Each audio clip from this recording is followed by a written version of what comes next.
All right, good afternoon, everyone. I think we are ready to go. And thank you all for joining us today to learn about the benefits of investing in nature. This afternoon, you'll learn about the tax and practical issues associated with charitable giving and how you can have more of an impact with your donations. You'll also hear firsthand from two Nature Conservancy of Canada champions as they share insights about why they choose to invest in nature with NCC and what giving strategies have worked best for them. For those who don't know me, my name's Cara Flynn, and I'm the Vice President of Government and Public Affairs at Syncrude Canada. And I'm also a member of the Nature Conservancy of Canada's Alberta Regional Board. Behind me today, you'll see a photo of the Birch River Wildland Provincial Park that I was so proud to be a part of the formation of when Syncrude, the Nature Conservancy of Canada, the Tall Cree First Nation, Alberta, and the Government of Canada worked on the initiative that is now part of the largest protected boreal forest in the world. So I will be your moderator today. And I would like to start by stating that we at NCC respectfully acknowledge that the work we do and the supporters joining us today are spread across the country on the traditional territory of Canada's First Nations, Métis, Inuit, and non-status Indigenous communities. And for millennia, Indigenous people have worked to protect these landscapes and the ecosystems that they sustain. I would like to thank these original caretakers and acknowledge the ongoing work and presence and importance of Indigenous people in Canada today. The Nature Conservancy of Canada is a national charity and Canada's leading not-for-profit private land conservation organization. And we work to protect our most important natural areas and the species that they sustain. Since 1962, NCC and its partners have helped to protect 14 million hectares, that's 35 million acres, of land from coast to coast to coast. To learn more about our important work, please visit our website at natureconservancy.ca. I'm very excited to start to introduce our guest panelists today, and they are Kate Leger, who's Director of Philanthropy and Legacy Planning at CIBC, Hal Quisley, business leader, philanthropist, volunteer board member with the Nature Conservancy of Canada's Alberta Regional Board, and Ian Griffin, business leader, philanthropist, and past board member of the Nature Conservancy of Canada. And before we begin the webinar, I have a few quick housekeeping items to take you through, of course. As we're being joined by people from across the country, you might have that temporary glitch in a live stream Zoom that you probably have become used to over the last year. So we thank you in advance for your patience if that does occur. A couple other items to note: please put yourself on mute during the presentations. And this presentation is best viewed using the speaker view. Just navigate on the button on the top right-hand side of your screen and adjust your preferred view there. Today's webinar is also being recorded. We'll be sharing a link to the recording after the event, so keep an eye on your inboxes. And we welcome you to revisit that content yourself, share it with your colleagues, your friends, and your family. And we also invite your comments and your questions. At the bottom of the screen, you'll see that favorite chat bubble. If you think of a question for the speakers at any point, just type it in, include ideally who the question is intended for, and we'll endeavor to answer as many of them as we can at the end of the webinar. And now it's my pleasure to introduce our first speaker, Kate Leger. Kate is a Director of Philanthropy and Legacy Planning at CIBC, and she helps individuals plan their charitable giving activities, using her strategic advice to empower individuals to make thoughtful and meaningful gifts. Before she joined CIBC, Kate practiced charity and not-for-profit law for 15 years at a large national law firm. She's also been recognized for her expertise by best lawyers in Canada.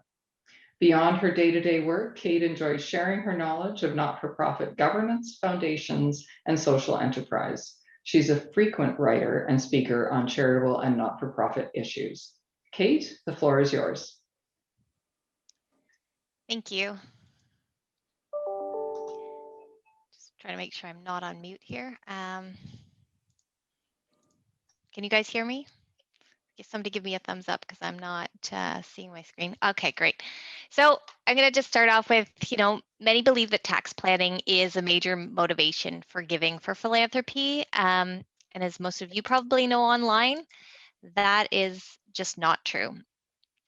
Our research suggests that 80% of people give because they're passionate about a cause, they want to share their good fortune, or they want to support community projects. It's only 11% of people that are truly motivated by tax. So why am I pointing this out at the beginning of a tax presentation? Because tax is still important, even if you're giving for the many generous reasons people decide to give. Tax can make sure that you are giving in the most efficient way so that you can give more to the charity or you can have more for your families. So in Alberta, you have some of the best tax credits across the country. I bring up this chart because if you're making under $216,000 a year, you're getting 50% back for every $100 you give in tax. And if you are donating, if you're in the higher tax bracket, you're actually getting 54% back in taxes. These are donations over $200. So the first 200, you'll get a lower tax rate, and donations over the 200, you're going to get the higher tax credit.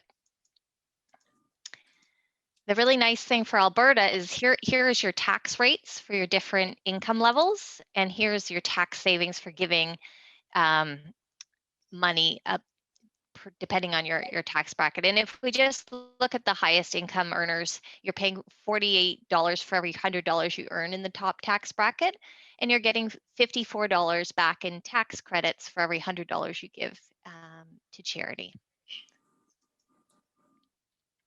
So you can give personally or you can give from your private company for those of you who have a corporation. If you're giving personally, you'll get a tax credit.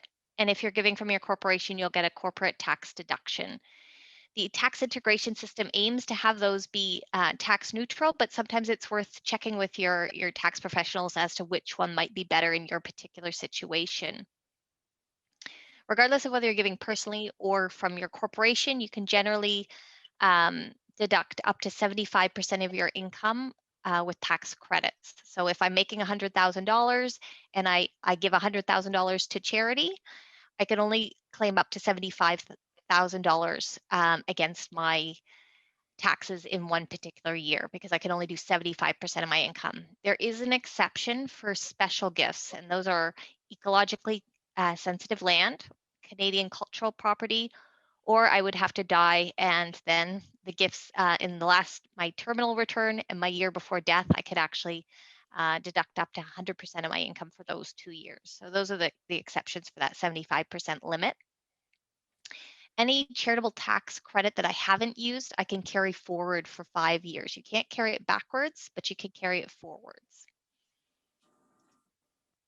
So I thought, given it's the Nature Conservancy, I would start with talking about gifts of ecologically sensitive land. So those of you who do have land that you think you might be able to protect, you could consider a gift of that land to the Nature Conservancy. The other nice thing about these gifts is you could gift full title, but you don't have to. So it's possible to gift an easement over the land. So something that might say you can't develop the land, or you could gift a residual interest. So you could use it for your lifetime. And then on your passing, you could give it to the Nature Conservancy. And those gifts of a residual interest or an easement would also count as a gift to charity. Of course, you wouldn't get a charitable tax credit for the same amount as if you gifted the whole property, but it could still be a valuable gift both to the charity and to yourself. Those kinds of gifts, it's a special program where the ministry, the Environment and Climate Change Canada, has to certify the property as ecologically sensitive, and they determine the value of the gift. So there's a whole process you would have to go through for that kind of gift. On the tax side, you get the benefit of there's no capital gain. So if I look at a property that I bought for $200,000 and it's now worth $1,200,000, I would normally, if I sold that property, have a gain of $1 million, a capital gain of $1 million. Part of that would be taxable if I wasn't giving it to charity, but under this program, you get no tax on the gain. So if you give that whole property to charity under this particular program, you get no tax. Plus, you still get to claim the $1 million $200,000 charitable tax receipt on that property. So it's a really interesting program, and you could get a great tax benefit for this type of gift. And like I mentioned before, you can use 100% of it against your income, and any unused amounts in this particular gift you can carry forward for 10 years instead of the 5 years. And that's to account for the fact that a gift of land can be a significant value. Now, I know some of you are saying, that's great, but I don't have ecologically sensitive land and I still want to help the Nature Conservancy. The great news is they could also really use cash, and the cash, runs their other programs such as, paying for staff, maintaining the lands that they have, and protecting them. So a great gift from a tax efficient point of view is to gift publicly traded securities instead of cash. And I have an example here where you might have bought shares that were worth $60,000 and now they're worth $100,000. So if you go and sell those gifts, it's going to result in a capital gain of $40,000. And if you look at this first column here, from the $40,000 in Alberta, you would be paying $9,600 in tax. But if you gift those directly to charity, so I don't sell the shares and gift cash, I'm gifting the shares to charity, you get no capital gains tax on that. So that's a great gift for all of you to consider if you're holding publicly traded securities. And in addition to the no tax on the capital gains, you still get the full value. So the $100,000 in shares that you gifted to charity, you could get a charitable tax receipt for that amount. Now, some of you are sitting there saying, well, I have publicly traded options rather than securities. There are special rules around the options as well that work. So I would say talk to your tax advisor. With securities, you have to gift the security itself to charity, like don't sell first and gift cash, gift the security. With stock options, you have to actually exercise the option and either gift the security or the cash within 30 days, but you'll get that similar beneficial tax treatment on the gift of publicly traded options. Another great gift is life insurance. So what I like about life insurance is you can often get more money to the charity. So you pay premiums all the way along, and the death benefit that pays out on your death is usually more money than you can earn if you just took those same premiums and invested them and then gave the charity the money. So sometimes you can get more to charity through a life insurance donation. And there's two different ways to do a life insurance donation. So one way is to transfer an existing life insurance policy to charity. So that's a gift during your lifetime. And the value of that gift is eligible for a charitable tax receipt when you irrevocably give it to charity. So now the charity owns the policy and you get a charitable tax receipt for the value of that policy. If the policy is not already paid up and you still have to make premium payments, any premium payments you pay on behalf of the charity, you can get a charitable deduction for those receipts as well. And just to remember that when you do dispose of a life insurance policy, you may have a capital gain on that disposition, but it would be offset by the charitable tax credit that you would receive at the same time. So that's doing it during your lifetime. The other way to gift life insurance is to keep ownership of the policy and make the charity the beneficiary on death. In that case, you don't get any lifetime charitable tax receipt, but when you pass away, either your estate or your terminal return can claim that charitable deduction. So it's useful to think through, where is your tax liability? Do you have a big income right now that you would like to offset? Or, are you going to have a big income on death that makes more sense to give it in that other way? And the last piece I would just touch on for those of you with private companies, that when I was talking about the shares and gifts of shares, there's a triple benefit if you have a private company that has publicly traded stock portfolio. So like a holding company, you get the value of the securities transferred to charity, just like in that last example with the $100,000. If I transfer that to charity from my corporation, the corporation can make a $100,000 tax deduction. There's no capital gains on the gift of those securities if they gift them in kind. So they give the securities directly to the charity. And if it's a Canadian controlled private corporation, there's an amount that falls into something called the CDA account, the capital dividend account. And the capital dividend account can be paid out to shareholders tax-free.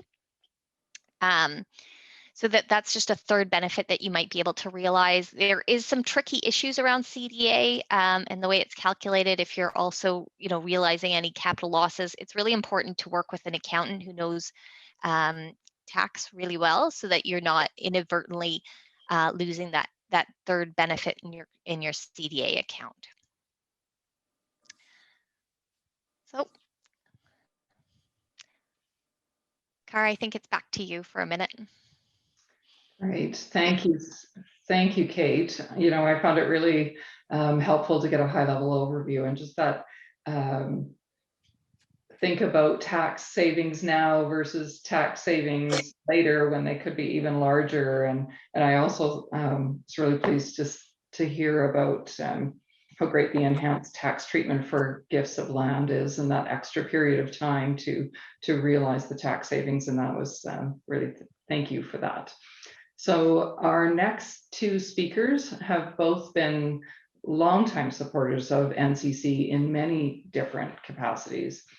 Hal Quisley and Ian Griffin have collectively shared their time, their treasure, and most importantly, their passion to support nature across Canada for more than 35 years. We'd like to take the next minute and a half to show you just what their support and the support of others like them has helped the Nature Conservancy of Canada achieve so far.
Gorgeous. If that doesn't make you proud to be Canadian and know that we're blessed to live in such an incredibly beautiful country, I don't know what will.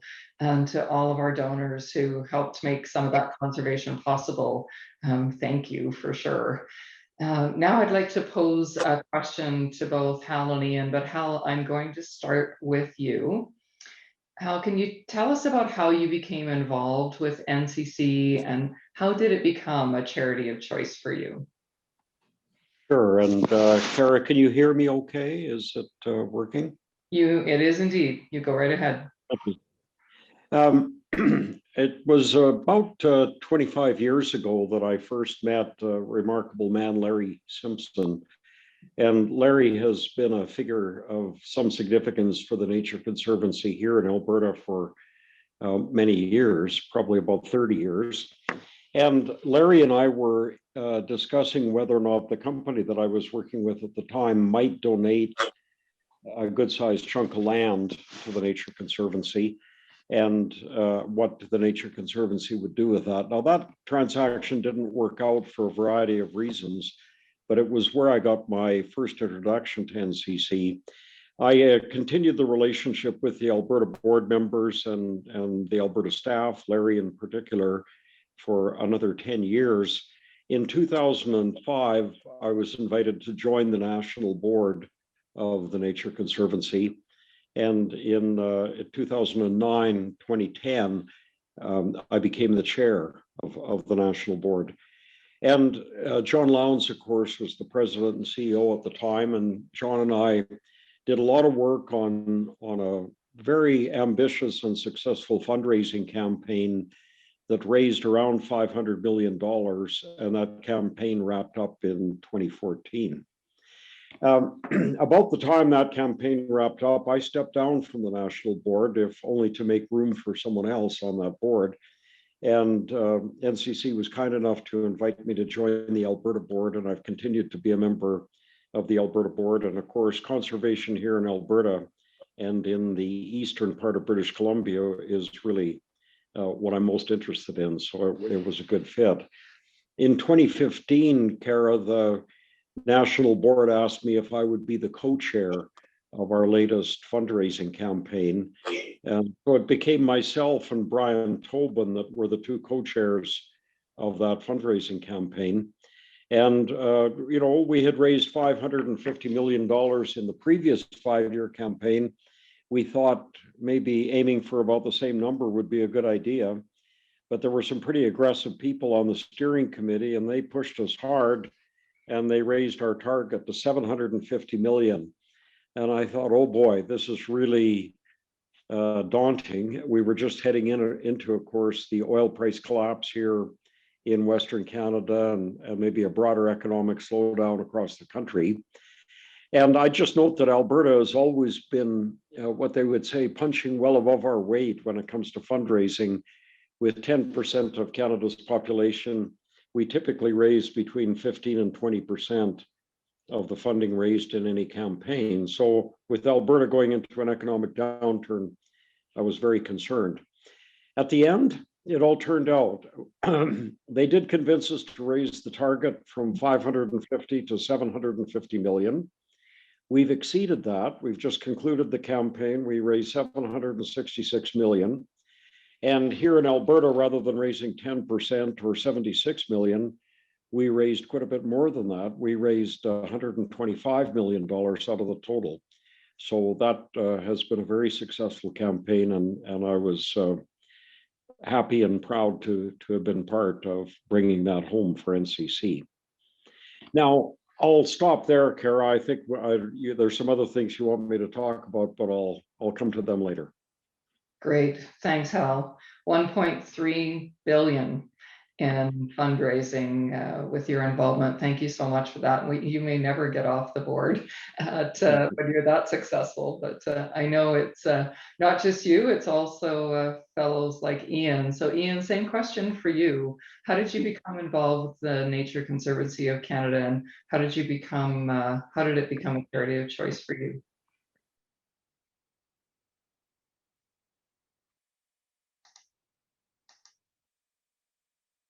Oh, Ian, you're on mute.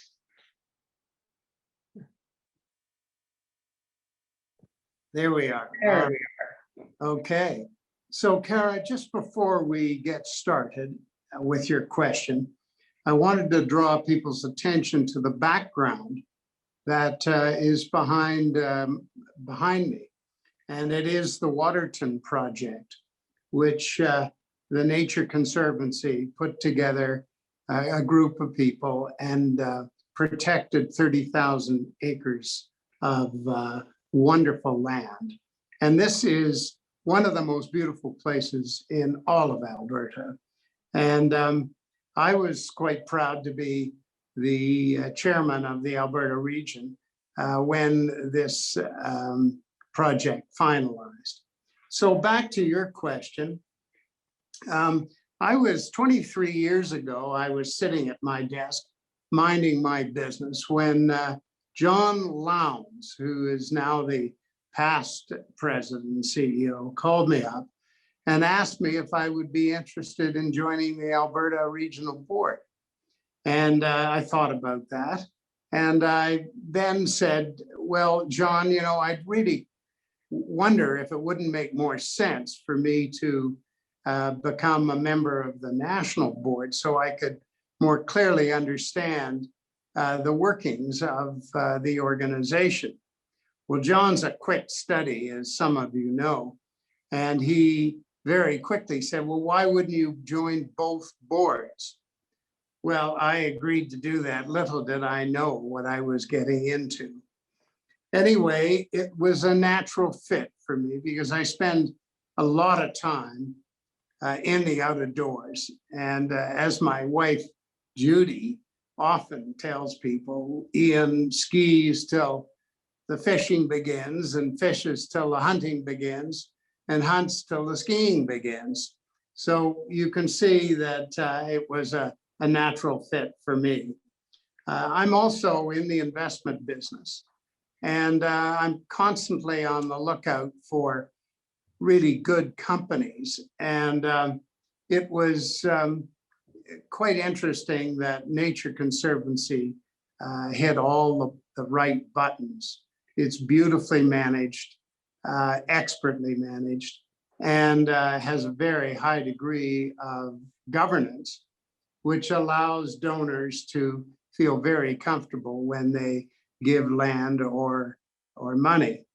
And so that my involvement with the organization includes, a stint on the national board, time on the Alberta Regional Board, where I was chairman for a number of years. And I'm currently on the investment committee. I have been a member of the audit committee, and I'm also now chairman of the ambassadors circle. So that's pretty much where I'm at. That's great, Ian. I think you've hit that whole chart that Kate showed, where when you line up your passion and your expertise and you find an organization with good governance that also has some tax incentives, great things happen. So thank you for all of your involvement. Hal, I'm going to come back to you for a second, and I'm hoping you can share with us how you made your gift to NCC and why that particular method of giving.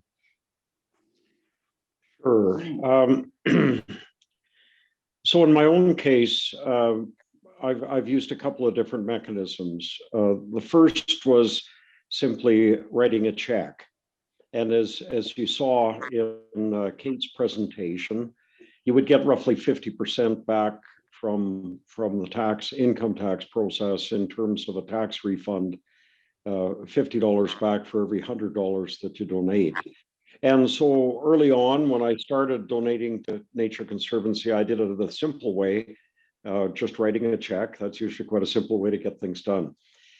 Later on, and particularly, I guess, in my own unique circumstance, after retiring from TransCanada, I did have a significant amount of TransCanada stock, and it worked out very well for me that because the share price fortunately had gone up quite significantly while I was at TransCanada, it was very attractive for me to donate a $50 TransCanada share, where my cost base was around $20 a share.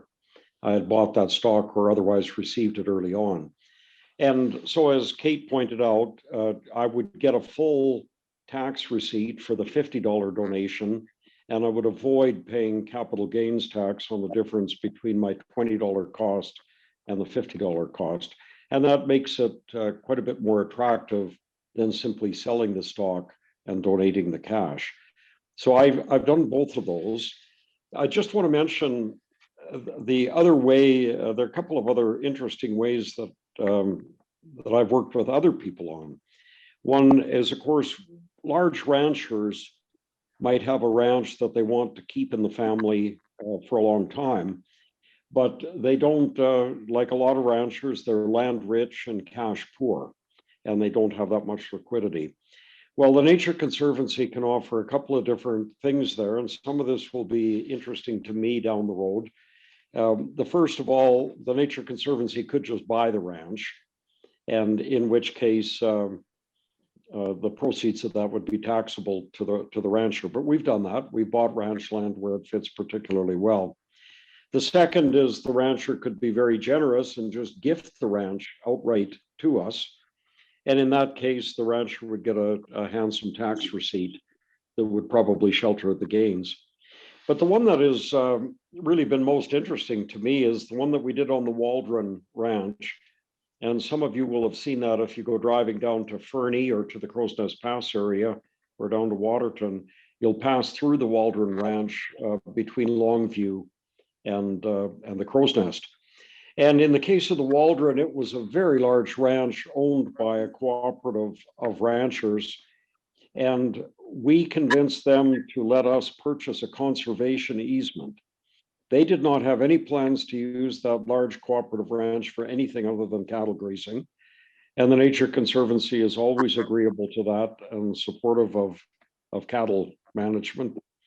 And so what we did is we purchased a conservation easement from them. We typically would pay 25 or 30% of the value of the land, and that gets us a perpetual conservation easement, which prevents any subdivision or development. So Carol, I'll stop there, but those are three of the different, there's another couple that I'd like to mention later, but I'll get to those because they're more at the corporate level. Great, thanks, Hal.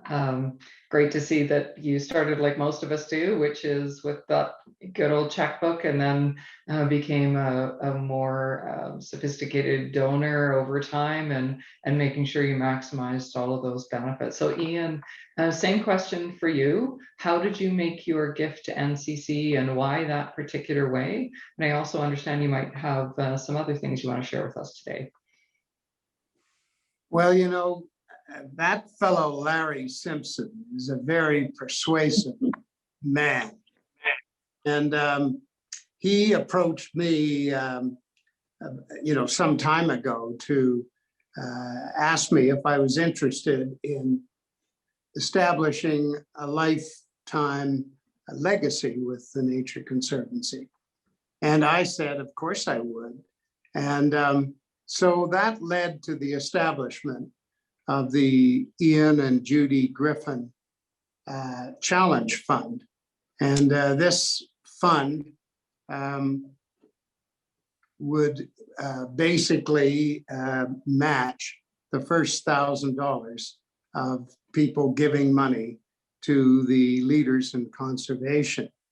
And so if anybody listening to this wants to take $1,000 out of my pocket, they'd be more than welcome to join the leaders in conservation. By the way, that fund has raised something over $10 million to date, and it's still going strong. More recently, I have donated a fully paid life insurance policy, which Kate talked about in her presentation. And I got a good tax credit for that. And I didn't have to wait till I died so that my children got it. Not that they really would have objected to what I did. Anyway, and on top of that, I have given some money to allow the region to contact and spread the word about NCC with various people who might have contacts out there. So that's basically my story. Well, that's fantastic, Ian. Hal, Andy, and thank you to both of you for sharing your experiences and the ways that you've given and supported nature. And Kate, I'm wondering if you would like to elaborate on some of those ideas and approaches that Hal and Ian and others have taken for us this afternoon. Certainly, I would just say that, you know, it's nice to see people actually taking advantage of tax. You know, the tax lawyer in me is very happy that Ian and Hal are giving in the most efficient way so that they can give more, and they can benefit their families. So it's great to see. And now I'm just going to also start just briefly talking about estate donations as well.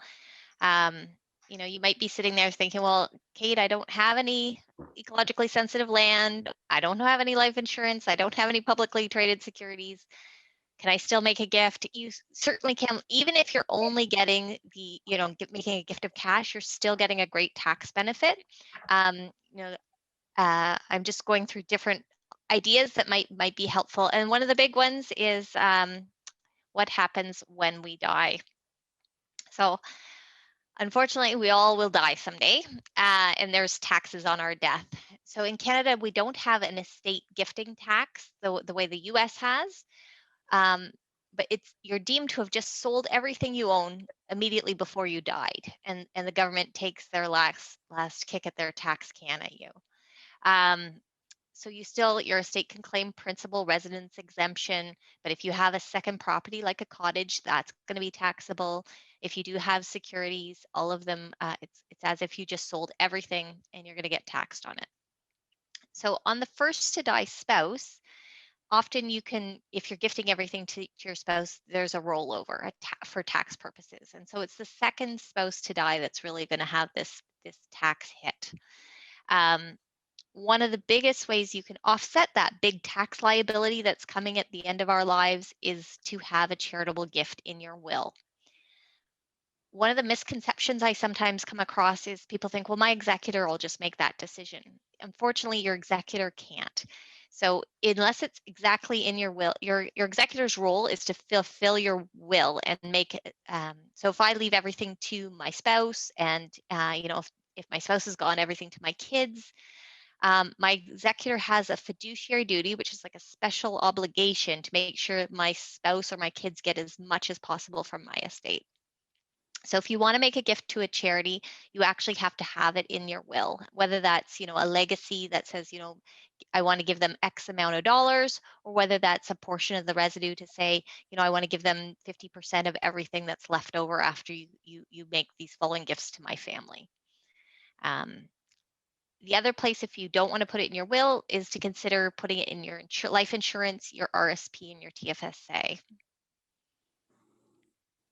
So as long as you've made an estate gift, whether it's a beneficiary designation in one of those registered products or whether it's in your will, that can be claimed by either your estate or in your terminal tax returns. That's your last year of death, or the year before you died, or the year prior. And as I mentioned earlier, you can your estate trustee can claim that donation against 100% of your income in those last 2 years, and then it can carry forward it into the estate for 5 years. There is some complicated stuff around this. It has to be a graduated rate estate, which is, a tax election that your estate trustee is going to make, and the gift has to be made within 5 years.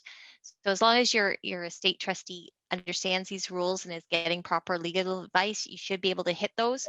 But in case you're giving something complicated that you think your estate's going to take more than 5 years to wrap up, it's worth at least noting those if you have a complicated situation. Gifts of RRSPs or your RIF is a great way to give to charity, but I also, when I take people through, looking at their wealth plans and trying to decide whether this is the best way for them, the first thing I look at is, can they use the charitable tax receipt? Like, what is their liability on death? Are they going to have big capital gains, or is it going to be a wasted tax receipt? In terms of RSP of RIF, 100% of that amount is going to be brought into your terminal return when you die.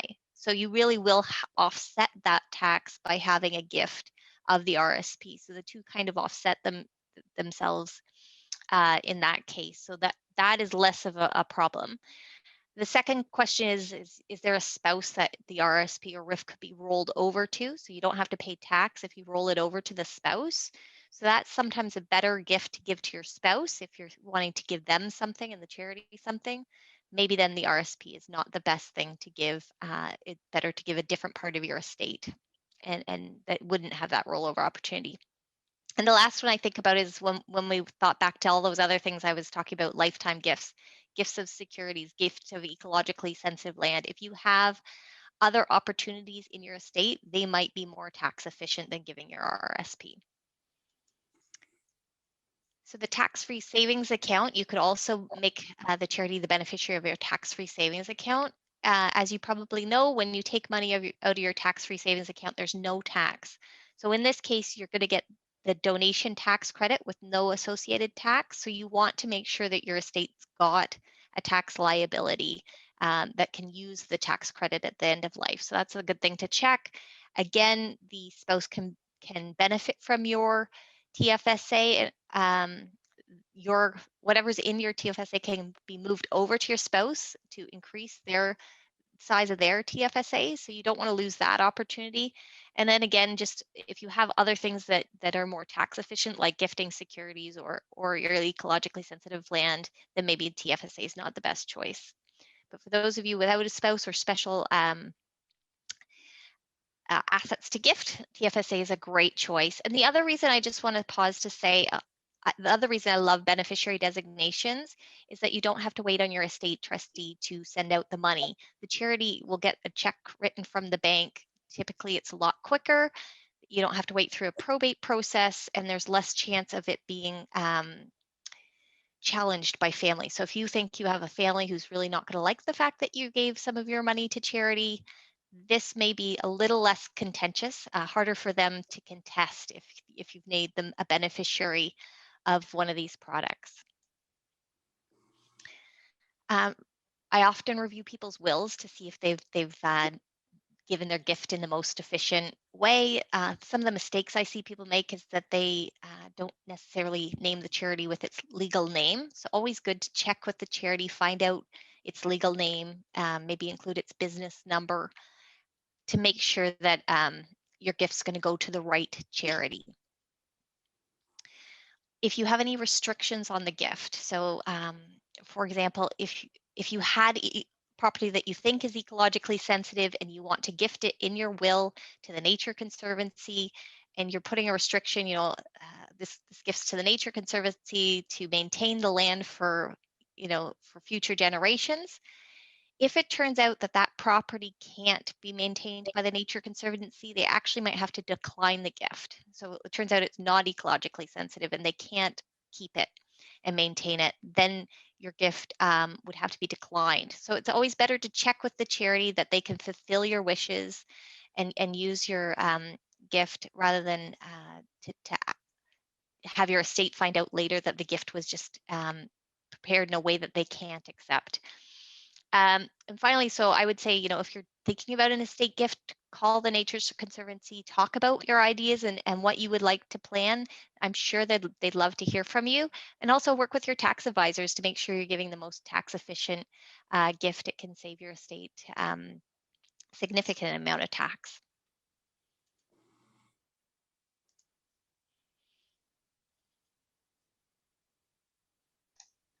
Thank you, Kate, and thank you to those who've put questions in the chat bar. Continue to do that, and we'll endeavor to get through as many as we can. And Larry, the esteemed Larry Simpson is on the phone, so I am going to, or on the line, so I am going to ask you quickly. Carrie Margatz from Ontario had a question around trying to understand if land is ecologically sensitive or not. And Tom was kind enough to put a comment in, Carrie, that will connect with you directly. But Larry, in general, how would people approach NCC to begin that conversation? And then there's a related question, Kate, that I'll come to you on. If someone does own ecologically sensitive land, then what would be the tax advantages of easement versus sale back and forth? So Larry, maybe I'll start with you. Okay, thank you. The best advice you have is contact the Nature Conservancy, talk to them. They'll probably ask you to perhaps send an email or share the legal description of the property. We've done conservation blueprints over most of southern Canada, so pretty quickly we could plug your legal description into the maps we have about places that are ranked as priority 1, priority 2, priority 3. And if it's high priority, then we would, and it's within an area where we're focused, because we're cash flow constrained and focused on, we have to focus on some places, but not all places, unfortunately. So we want to make sure that we give you good advice to make sure that your dream of protecting the places that, or the place that you love, is actualized. And if it's not us, we'll try and plug you into another organization who might be better fit. It could be that you just have a general love of nature, and your first goal would be to conserve this property, and finding out that perhaps it's not quite as ecologically significant as some maybe other lands that are more prioritized. Then a conversation could occur where you decide whether you want to donate the land and see the proceeds used to conserve other places that are special to you. So there's a few different paths forward on that. Thanks, Larry. So Kate, easement versus land donation, what would be things people would consider when they were making that choice? And you're on mute. I would start from the thought of, do you want to keep the land? Like, is there some reason you want to still live on the land, farm the land, and you want to protect it from development and protect the species on your land? Then you're starting to think easement, right? Because you still want to be there, you want to still enjoy it in some way, but you're willing to have your use of that land restricted. That's an easement. You're going to get a lower tax receipt because you're not gifting the whole land, but you also are continuing to enjoy the benefit of that land. And, you get to enjoy the fact that you are conserving it for future generations. So that's an easement. If you are saying to yourself, you know what, I love that piece of land. I don't need to keep it because I don't live on it or farm it. I just enjoy the fact that it's there, and maybe you hunt on it or something, but you don't want to have to continue your rights to that land. Then you're talking about a full donation. And you can gift the entire property, and you'll get a higher tax receipt because you're giving away your full interest in the land. So that's the difference between the two. If you have further questions, I'm happy to keep following up. Thanks, Kate. A general question received over email. You can give cash, which is great. You can give shares with the appreciated capital gain, gifts from the estate, gifts of land. Maybe just a little more color commentary around, in general, what are the benefits in each one of those, or maybe the one or two top things that people should consider when evaluating one versus the other with their accountant. Yeah, so it's a lot of information, and I've packed it into like a tight period of time, so I am happy to review it. The thing you're going to get in all of these cases is a charitable tax receipt. And if you're a person, you're going to, like you gave personally, that you can claim it on your personal income taxes. And if it's a corporation, you're going to claim it on the corporate taxes. So that's what you're going to get, whether you give cash, whether you give securities, whether you give land, you're getting this tax receipt.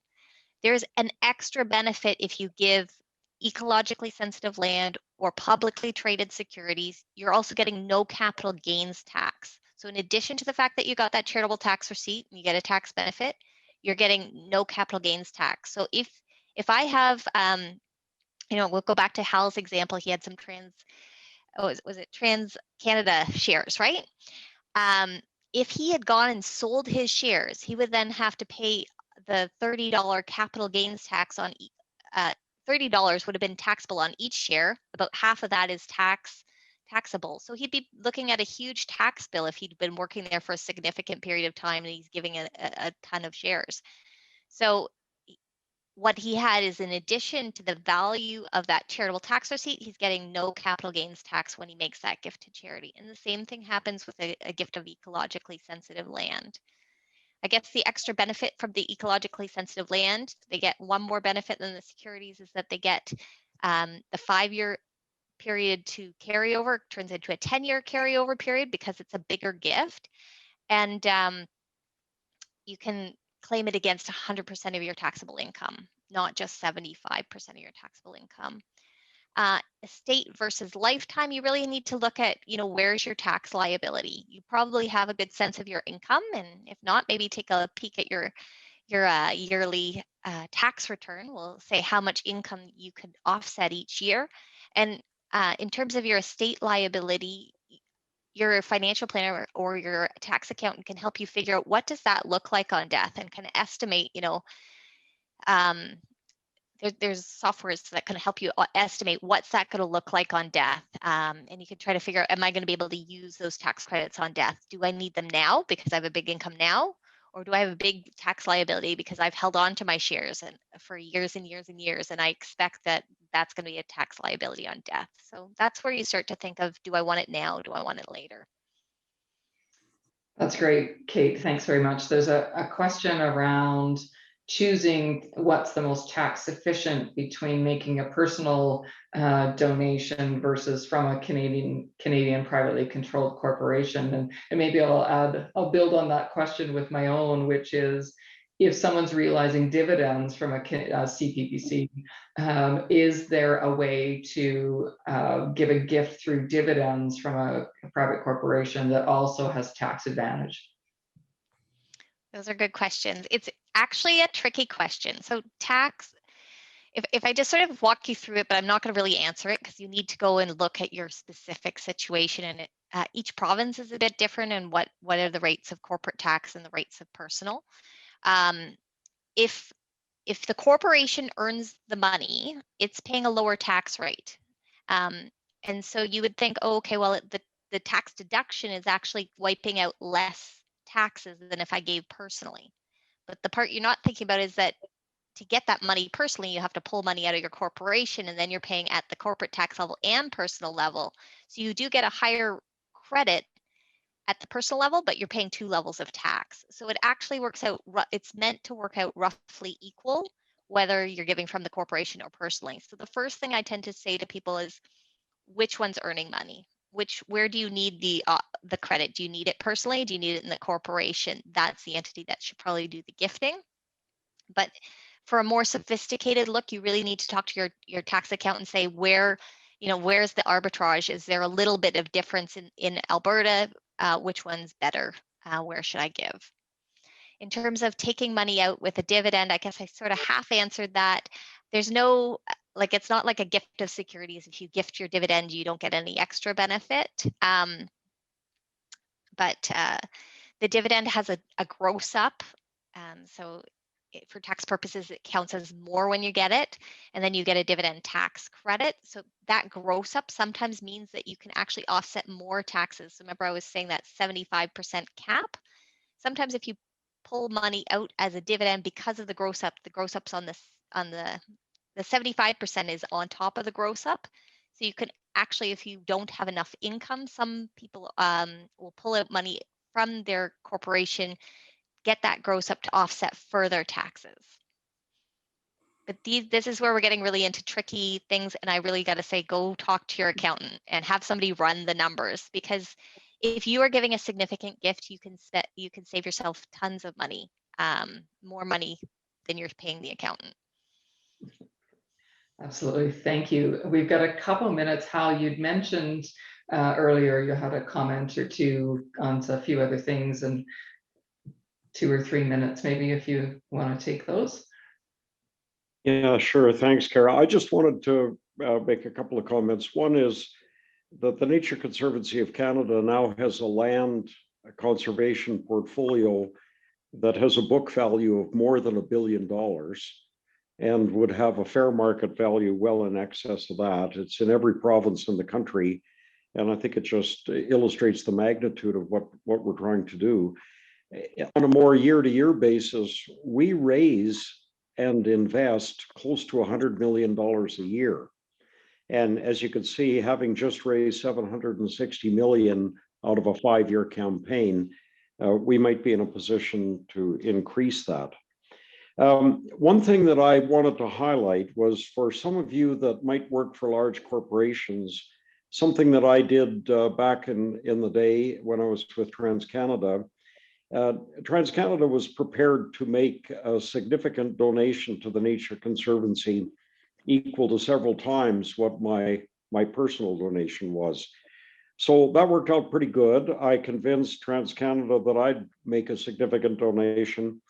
They contributed a multiple of that, and their amount was $2.5 million over a 5-year period. I suggested that maybe they could do that through their US operating company, which worked fine for TransCanada. And that donation was made by TCUS, and the US Fish and Wildlife Service very kindly will match those donations if the money is spent in an area where there are migratory birds. and we can support that. Now, we were looking at the Red Deer River Valley upstream from Drumheller and downstream from Red Deer, an area that I'm quite passionate about, a gorgeous, gorgeous country out there. And it was going to be a new area for NCC. So $5 million came across the border from the US. That was $5 million US dollars. We then were operating under a Government of Canada matching program at the time, which we had been able to negotiate with Jim Prentice when he was the environment minister. And believe it or not, the $5 million turned into $10 million. And then there was a philanthropist here in Calgary that was so impressed with all of this that he threw in another $1.5 million. So this is where, you know, a few $100,000 donated by me led to a cascading series of events that put close to $12 million in the account of the Nature Conservancy. And that money has been used to establish a pretty significant position along the Red Deer River Valley. So I wanted to touch on that one quickly. The second one I want to mention, Doc Seaman, when he passed away, donated his OH ranch to the Nature Conservancy. And that was just a straight up donation. And as you go west of Longview towards Kananaskis country, the OH ranch and the beautiful country that it sits in will be on your right. Darkwoods is the biggest project we've ever done. It's as you drive from Creston to the ferry to go over to Nelson, if you look west across the lake, there's a vast area over there, tens of thousands of acres. I think it's 80,000 acres in total, that a German archduke owned that property in clean title through a logging company that he had. He was no longer interested, being 86 years old, in logging in Canada. So he said he would donate the entire block worth several $100 million to us if we could raise $20 million to pay the taxes that he owed on departing Canada. So we very quickly raised that $20 million, and now that's a real gem in that portfolio. And the last one is just because of the great support we had from Jim Prentice when he was the environment minister, we're now raising money for the Prentice Corridor project in the Crow's Nest Pass.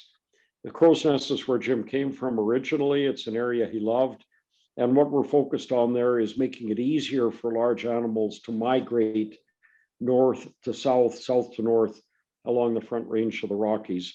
And we're in the process. We've raised most of the money that we need, and I really look forward to that project coming together. So I just wanted to give you some examples of a few of the grand and inspiring projects, some of them consisting of a lot of money raised from a lot of people, and others consisting of very large donations from some very generous people. I'll stop there, Kara. Thanks for that.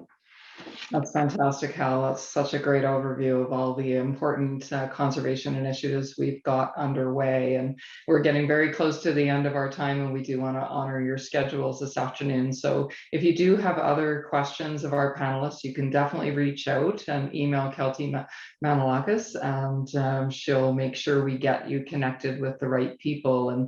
But before we say goodbye this afternoon, we've got a little short poll we'd like you to complete, and I promise it is short.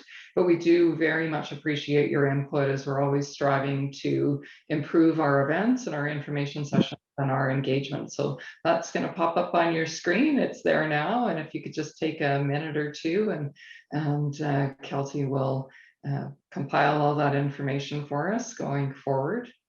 And while you're doing that, I really do just want to thank all of you for joining us today. And I especially want to thank Kate and Hal and Ian for sharing your time, your experience, and your expertise. It's sessions like this that really connect us with our wonderful supporters and our potential supporters, and demonstrate all of the great and wonderful things we're doing with the Nature Conservancy of Canada. So if you'd like more information about NCC or want to discuss those giving strategies for your personal situation, please do reach out.